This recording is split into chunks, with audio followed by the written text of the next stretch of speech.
Bom dia.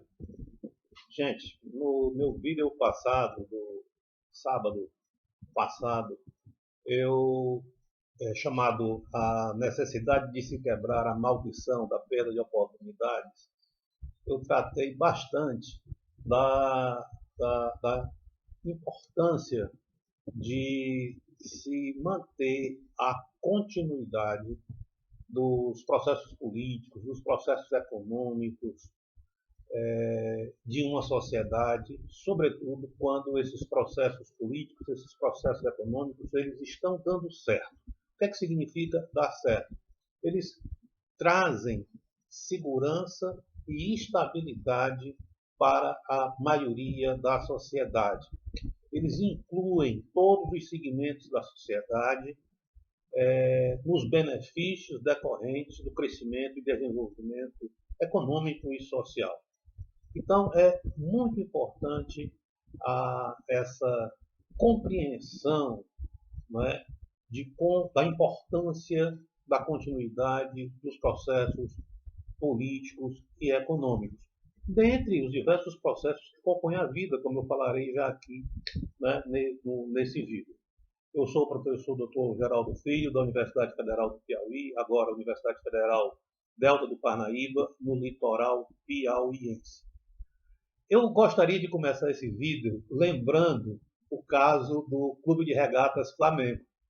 Apesar de eu ser fluminense, mas eu vou tomar o caso aqui do Flamengo como ilustrativo para explicar a importância da continuidade dos diversos processos que compõem as sociedades humanas.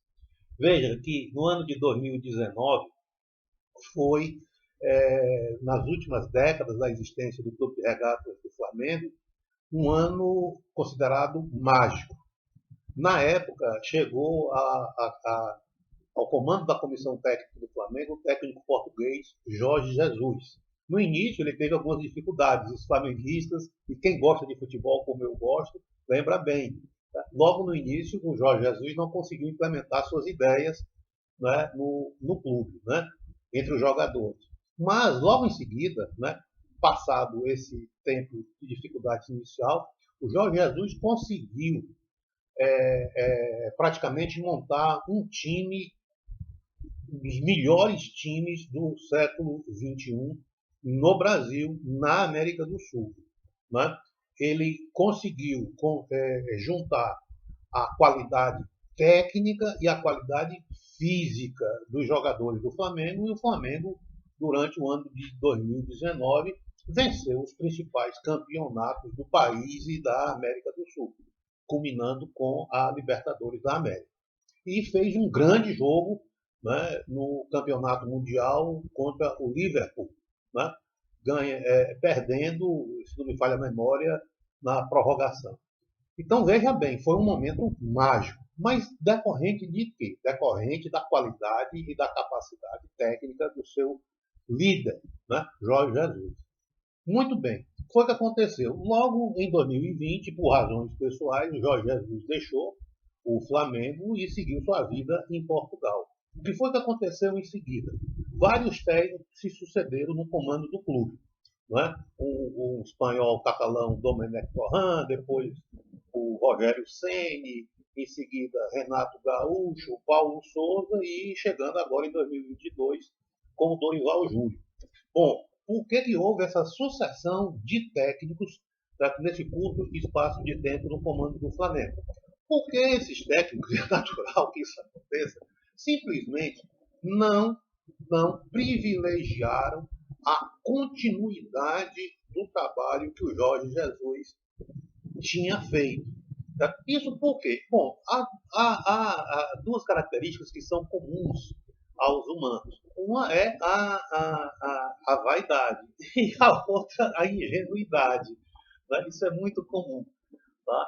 Então, a vaidade e a ingenuidade, quando se misturam, né, acabam levando a situações de fracasso. E foi o que aconteceu com os técnicos subsequentes ao Jorge Jesus. O Flamengo nunca mais jogou depois da saída do Jorge Jesus, como foi naquele ano mágico. O que eu quero ilustrar com isso? a importância de se manter aquele trabalho que foi realizado e que teve sucesso. Certo? Teve sucesso. Infelizmente, as pessoas, por conta da vaidade e às vezes a ingenuidade, querem deixar sua própria marca. E ao querer deixar sua própria marca, terminam por desfazer aquilo que havia sido realizado com sucesso e qualidade. O Flamengo também pecou porque não soube fazer a renovação das peças, principalmente aquelas peças já com uma faixa etária mais avançada, né, jogadores, né, fazendo uma renovação de elenco para os anos subsequentes. Foi uma outra falha. Houve, portanto, essa falha administrativa, né, da própria presidência do clube e a vaidade e ingenuidade dos técnicos que seguiram o Jorge Jesus, que queriam deixar sua marca. E ao querer fazer isso, ao querer inventar em cima daquilo que estava dando certo, ao privilegiar a mudança ao invés da continuidade, fez com que o clube não conseguisse vencer, ou pelo menos jogar, certo? No alto nível, né? No patamar, né? Como dizia o Bruno Henrique, que o Flamengo havia atingido em 2019. Gente, trazendo isso, usando isso como um caso, como uma metáfora, certo? E trazendo isso agora para a vida política e econômica da sociedade, das sociedades e da sociedade brasileira, em particular, desse ano de 2022. A importância da continuidade, né, do governo atual. Veja bem, como eu falei rapidamente na aula anterior, não significa dizer, certo, a importância do líder em si, do presidente em si, mas do conjunto de ideias que ele e sua equipe representam para a estabilidade e o desenvolvimento do Brasil no momento que nós vivemos. Veja que estabilidade e desenvolvimento tem a ver com continuidade. Eu sei que essa visão pode ser resumida como uma visão conservadora. Gente, a palavra conservadora tomou um significado negativo na sociedade brasileira, porque começou a se dizer que conservadorismo significa dizer atraso, certo? Retorno a práticas políticas econômicas do passado. Não é verdade. Conservadorismo significa manter aquilo que está dando certo e aperfeiçoar aquilo que necessita de ser aperfeiçoado. Assim você tem a continuidade. Portanto, quando eu estou falando aqui aperfeiçoar aquilo que precisa ser aperfeiçoado, os conservadores estão, evidentemente, reconhecendo a necessidade de mudanças, mas mudanças decorrentes do aperfeiçoamento daquilo que está dando certo e que pode ser melhorado. Essa é a ideia, né, do pensamento conservador, da teoria conservadora, cujas raízes remontam à Inglaterra do final do século XVIII para o início do século XIX, certo? Em torno da figura de Edmund Burke. Mas eu não posso, aqui não é uma aula, mais uma vez, universitária, é apenas uma rápida explanação sobre a importância da continuidade dos processos.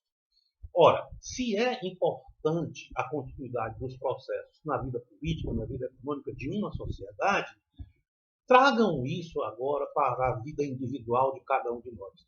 Se você fizer uma breve reflexão, uma introspecção na sua vida, na vida de cada um, vocês vão chegar ao reconhecimento de que nós somos, cada um de nós é uma biografia. Lembrem dos pais de vocês, dos avós de vocês, ou dos bisavós de vocês, quem teve a felicidade de conhecer. Cada uma dessas pessoas tinha uma expectativa de vida baseada na continuidade.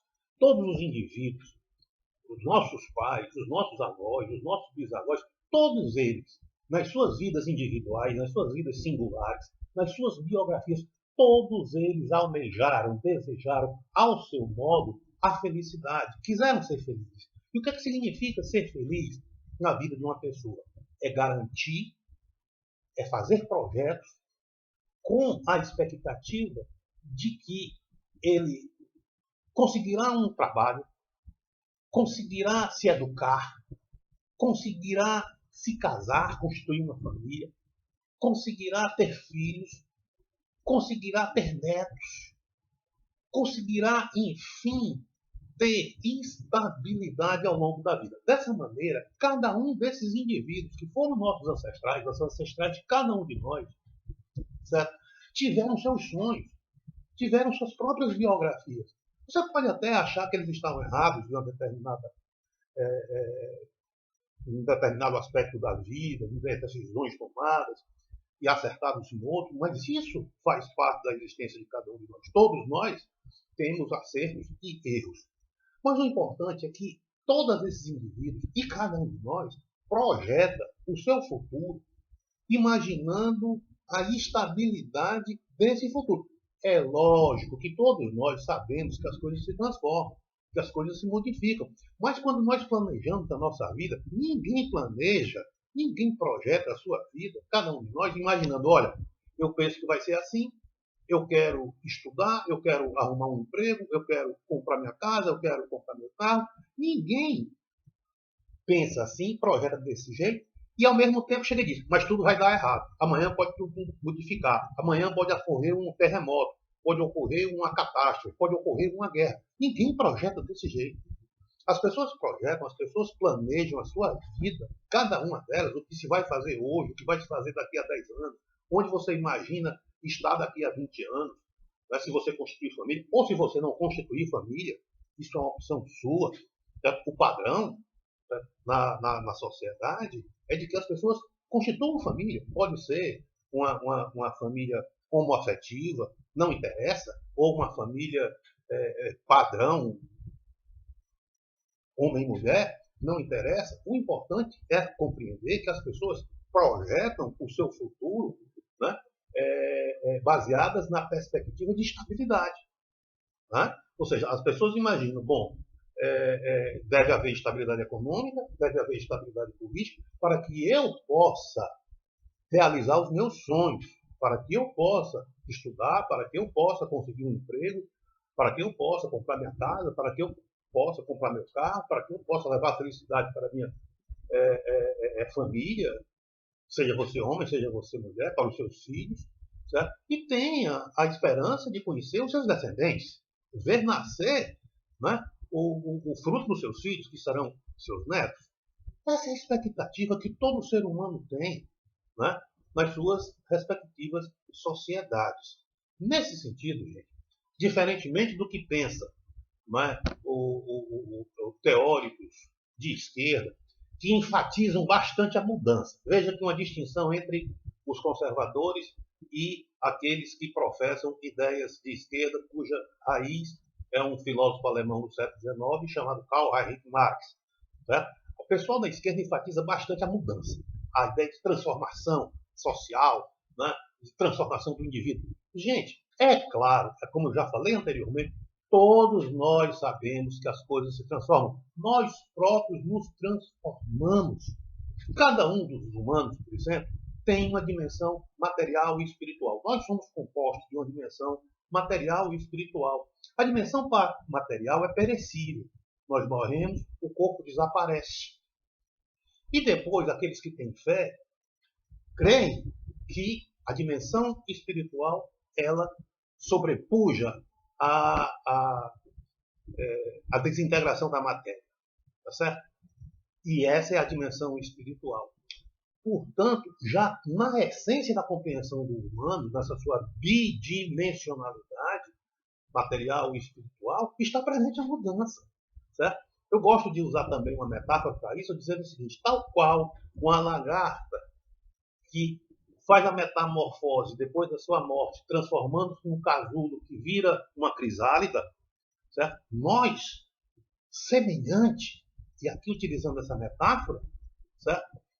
Provavelmente o nosso corpo desaparece e dele sai, né? Tal qual uma crisálida sai de um casulo, né? Sai o espírito. Como alguém também chama alma, tanto faz. O importante é compreender que nós pensamos na perspectiva da estabilidade, mas reconhecemos a mudança, porque faz parte essencialmente da existência de cada indivíduo humano, a partir dessa bidimensionalidade que nos forma, material e espiritual. Ora, se isso é assim, então significa dizer que os conservadores não deixam de reconhecer as mudanças. Apenas eles dizem que as mudanças ocorrem, sim, mas ao longo de uma perspectiva de estabilidade, o que significa a continuidade. Certo? Por isso que eu comecei falando, né, dando o caso do Clube de Regatas do Flamengo. Por que o Flamengo passou, né, por uma série de dificuldades depois da saída do seu técnico de 2019, Jorge Jesus? Porque ele passou, né, por uma série de turbulências, certo? Em razão de decisões erradas, improvisações mal feitas, certo? De jogadores em posições, certo? Que acabou por levar o Flamengo a ter muitas dificuldades depois da saída do seu grande técnico, Jorge Jesus, de 2019. Portanto, a importância da continuidade, da mudança. Se o Flamengo tivesse permanecido, certo? Com a mesma perspectiva filosófica de jogo, certo? De qualidade técnica e física que o Jorge Jesus implantou em 2019, possivelmente, certo? O Flamengo não tivesse passado, né, por dificuldades depois de 2019, voltando a vencer agora a Copa do Brasil, com a perspectiva de ser novamente campeão da Libertadores. Daí, gente, a importância de se enfatizar a continuidade. No futebol, a gente gosta de dizer, tem uma gíria que gosta, né, de que quando não se mexe no time que está ganhando. Não se mexe no time que está ganhando. Se o time está ganhando, então deixa o time jogar. Sabendo que, né, para que esse time continue jogando nos campeonatos subsequentes, é necessário aperfeiçoar, certo, o estilo de jogo, mas manter a filosofia principal. Muito obrigado, um abraço.